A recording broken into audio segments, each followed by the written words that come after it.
Hey there, and welcome to the Explainer.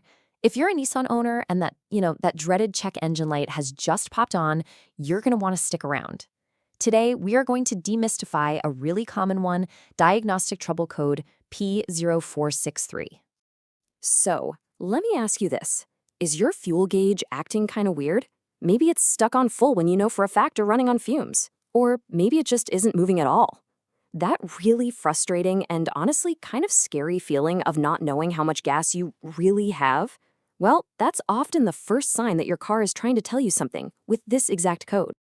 All right, so let's dive into what this code actually means. To really get it, it helps to think of your fuel sensor as a little messenger, but in this case, it's not a very calm messenger. So the official technical definition is fuel level sensor A circuit high input. What on earth does that mean in plain English? Well, just imagine your car's brain, the engine control module, or ECM, asks the fuel sensor, hey, how we doing on gas? But instead of getting a normal calm answer, it gets this blast of super high voltage. It's like the sensor is literally shouting at the computer, which of course the computer flags as an error. Now hang on, before you start taking things apart, here is an absolutely crucial pro tip. This P0463 code, well, it often shows up with friends. So if you see other codes like DTCUX or P0607, you have to diagnose and fix those first. Seriously. Ignoring them is kind of like trying to fix a leaky pipe without turning off the water. You've got to address the bigger problem first, because those other codes could be the real root cause. So what's actually making our little messenger shout like that? Let's play detective for a minute. We're about to unmask the 5 most common culprits behind this code. Okay, so we've got 5 main suspects in our lineup. And we can really split them into 2 main groups. First, you've got your pathway problems. Things like the wiring harness, the CAN communication line, and the sensor circuit.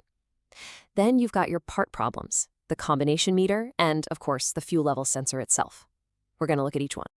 So let's kick off our investigation with the pathways.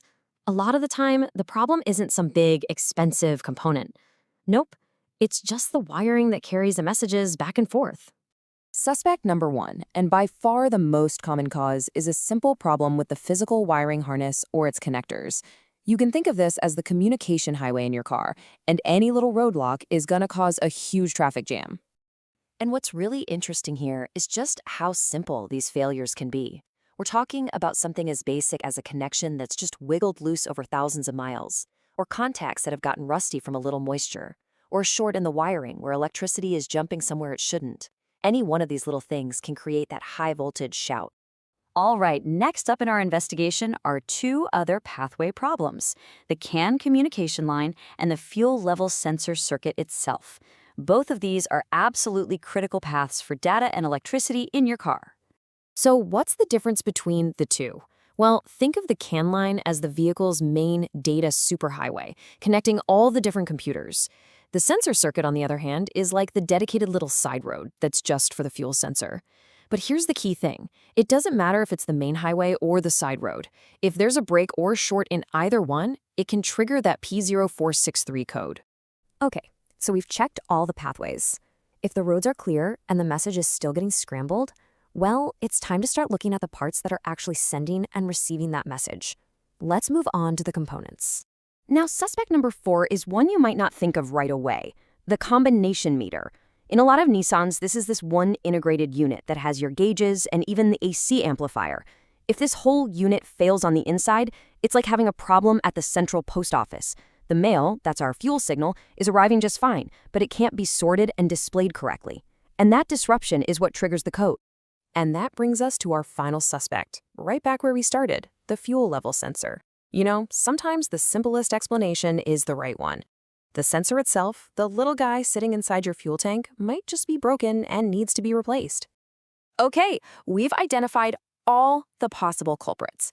So now let's put it all together into a clear, actionable plan to actually get this thing fixed. And most importantly, get that check engine light to turn off. This right here is the whole fix-it plan laid out. And you'll probably notice a pattern. See, for wiring issues like the harness or connectors, the process is always to inspect them first for any obvious damage and then replace whatever's broken. For the bigger components, the CAN line, sensor circuit, or the combination meter, the fix is usually to replace the faulty part, but it's so important to also inspect the wiring around it to make sure that wasn't the actual problem. And finally, if all signs point to the fuel sensor itself, the solution is nice and straightforward. Just replace the sensor. Following this logical order can save you a ton of time and money. And this really sums it all up, just like the source material says. By understanding the causes and solutions, technicians can quickly diagnose and resolve this issue. And that is exactly the point. Knowing this stuff is your most powerful tool. It turns a confusing code into a simple, manageable checklist. So there you have it. We've laid out the entire map, from the wiring to the parts to the solutions. The mystery's gone.